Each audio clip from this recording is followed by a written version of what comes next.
Hello दोस्तों, मेरा नाम है सचिन और स्वागत करता हूं आपका अपने यूट्यूब के चैनल द पावर ऑफ पाई में, जहां हम डिस्कस करते हैं क्लास 9 to 10 की फिजिक्स और मैथ्स। और आज का हमारा टॉपिक है क्लास 10 का चैप्टर नंबर 1 बहुपद यानी कि पॉलिनॉमस। तो आज जो है हम इस चैप्टर के एक्सरसाइज 1.4 को सॉल्व करेंगे। इस चैप्टर के एक्सरसाइज 1.1 से लेकर 1.3 तक की कंप्लीट प्लेलिस्ट की वीडियो लिंक हमारे डिस्क्रिप्शन बॉक्स में दी हुई है। तो अगर आपने इस चैप्टर के प्रीवियस एक्सरसाइज के क्वेश्चंस को सॉल्व नहीं किया है तो आप सबसे पहले उन वीडियोस को देख लें, ताकि आपको ये जो चैप्टर है वो अच्छे से समझ में आ सके। तो आज जो है हम इस एक्सरसाइज में सीखेंगे कि किसी दिए हुए बहुपद के शून्यकों का योगफल एवं गुणनफल किस प्रकार से ज्ञात किया जाता है। तो चलिए क्वेश्चन को बढ़ते हैं। तो आज का हमारा जो क्वेश्चन है वो कुछ इस प्रकार से है कि बहुपद x² + 10x + 24 के शून्यकों का योगफल एवं गुणनफल ज्ञात कीजिए।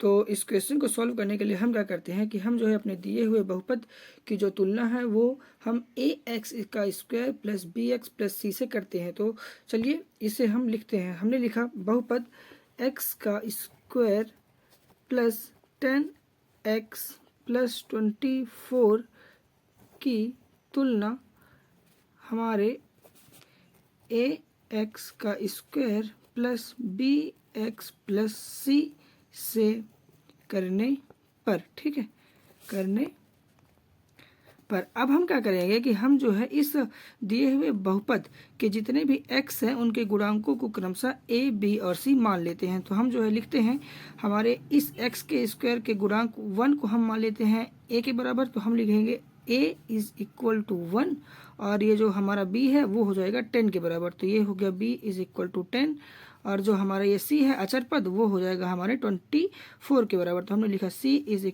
24। अब हम क्या करेंगे कि इस दिए हुए बहुपद के शून्यकों के योगफल और गुणनफल ज्ञात करने के लिए दो फार्मूलों का प्रयोग करेंगे, जो कि क्रमशः होते हैं शून्यकों का योगफल बराबर -x का गुणांक बटे x² का गुणांक, और जो शून्यकों का गुणनफल का फार्मूला होता है वो होता है अचर पद बटे x² का गुणांक। तो अब हम जो है दोनों फार्मूलों का प्रयोग करके शून्यकों का योगफल और गुणनफल ज्ञात करते हैं। तो हम जो है लिखते हैं शून्यकों का योगफल, ठीक है, शून्यकों का योगफल।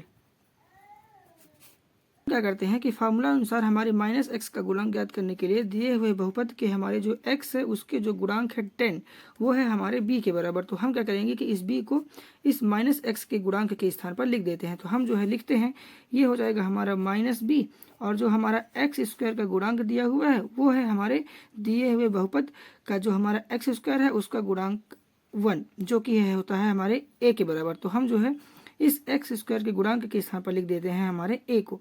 अब हम यहाँ देख सकते हैं कि हमारा जो b का वैल्यू है वो है हमारा 10, तो ये हो जाएगा 10 और जो हमारा a का वैल्यू है वो है हमारा 1। तो इस प्रकार से हमें जो है शून्यकों का योगफल प्राप्त हो चुका है। अब आगे जो है हम शून्यकों का गुणनफल ज्ञात करेंगे। तो इसके लिए हम जो है लिखते हैं ये हो जाएगा हमारा शून्यकों का गुणनफल।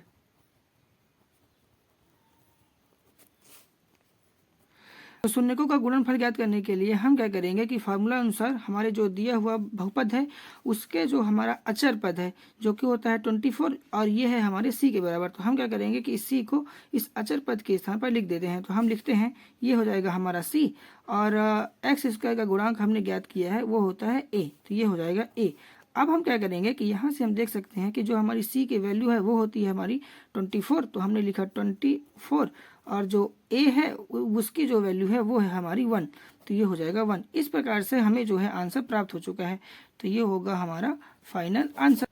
तो इस प्रकार से हमने दिए हुए बहुपद के शून्यकों का योगफल एवं गुणनफल ज्ञात कर लिया है। तो आशा करता हूँ आपको आज के वीडियो पसंद आया होगा। अगर वीडियो पसंद आया हो तो प्लीज़ चैनल को लाइक शेयर सब्सक्राइब जरूर करें, बेल आइकन को प्रेस कर लें ताकि आपको आने वाली वीडियो की हर अपडेट मिलती रहे। धन्यवाद।